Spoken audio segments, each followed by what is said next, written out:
Whatever happened to Gene Kennedy Smith's 4 children? In this video, we're pulling back the curtain on the lives of Gene Kennedy Smith's 4 children: Stephen Edward Smith Jr., William Kennedy Smith, Amanda Mary Smith, and Kim Maria Smith. From political campaigns to public scandals, humanitarian missions to private family moments, this story has everything. Number 4. Stephen Edward Smith Jr. Born on June 28, 1957, Stephen Jr. grew up surrounded by some of the most influential figures in U.S. history. With a Harvard undergraduate degree, a master's in education, and a law degree from Columbia University, his academic journey alone speaks volumes about his intellectual discipline. He started his professional path by working directly within politics, serving as deputy campaign manager for his uncle Senator Edward Kennedy's presidential and senatorial campaigns. He later worked on Capitol Hill, joining the Senate Judiciary and Foreign Relations Committees. These experiences offered him an insider's view of American governance, deepening his connection to his family's legacy of civic duty. Stephen also played a pivotal role in the Kennedy family's financial investments and real estate ventures. He later co-founded Kennedy Smith Samawira, a company committed to smart and sustainable development. His business endeavors weren't just profit-driven. They reflected modern values like sustainability and urban revitalization. Additionally, his work in renewable energy, including leadership at Valcent Technology, highlighted his interest in addressing climate change. His academic credentials weren't just for show. Stephen also served as a teacher at Harvard Law School, focusing on negotiation. His students recognized his brilliance, awarding him the Danforth Award for teaching excellence 3 times. Beyond the classroom, he consulted with the Conflict Management Group, aiding in global peace initiatives, including involvement in the Irish peace process. Stephen edited the acclaimed book, JFK, A Vision for America, ensuring his uncle's ideas remain accessible and relevant to modern audiences. He collaborated with prominent historian Douglas Brinkley and served on the boards of the JFK Library, the Robert F. Kennedy Memorial, and Northeastern University's School of Public Policy. Throughout his life, Stephen has juggled roles as an educator, political strategist, entrepreneur, and legacy keeper, all while carrying the weight of the Kennedy name. Number 3. William Kennedy Smith. Born on September 4, 1960, William Kennedy Smith's life has been defined by dual forces: professional success in medicine and the shadow of public controversy. He followed a different path from many of his relatives, choosing medicine. He earned his undergraduate degree at Duke University, completed pre-med at Bryn Mawr, and received his MD from Georgetown University in 1991. However, 1991 was also the year his life changed drastically.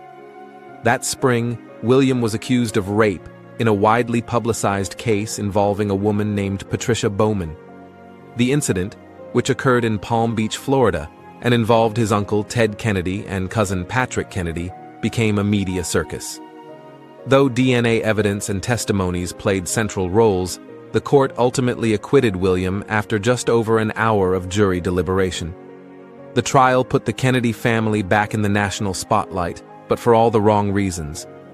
Despite the outcome, the accusation lingered. William chose to move forward, completing his residency in physical medicine and rehabilitation. He worked at Mercy Hospital in Chicago and later became an instructor at Northwestern University.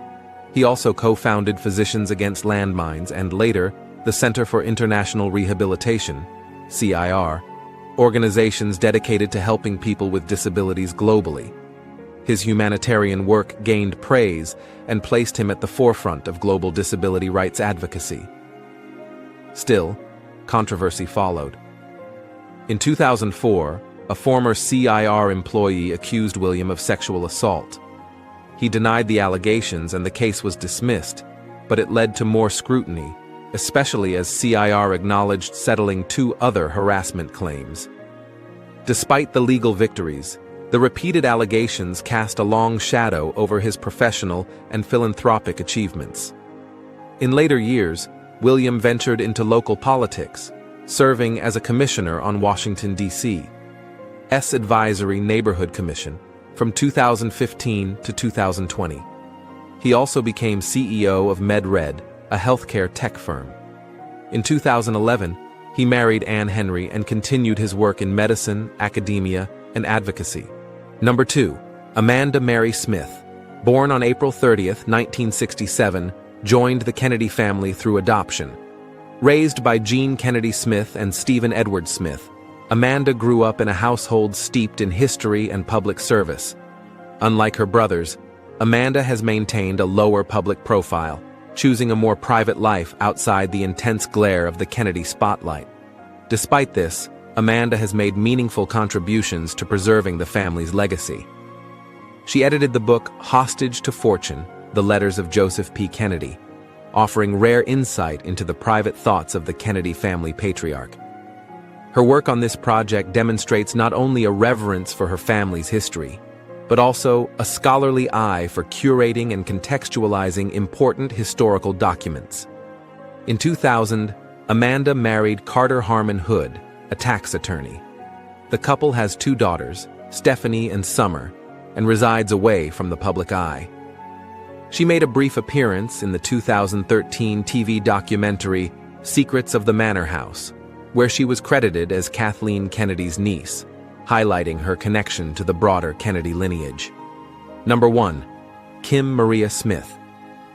Kim Maria Smith was born in Vietnam in 1972 and adopted later that year by Jean Kennedy Smith and Stephen Edward Smith.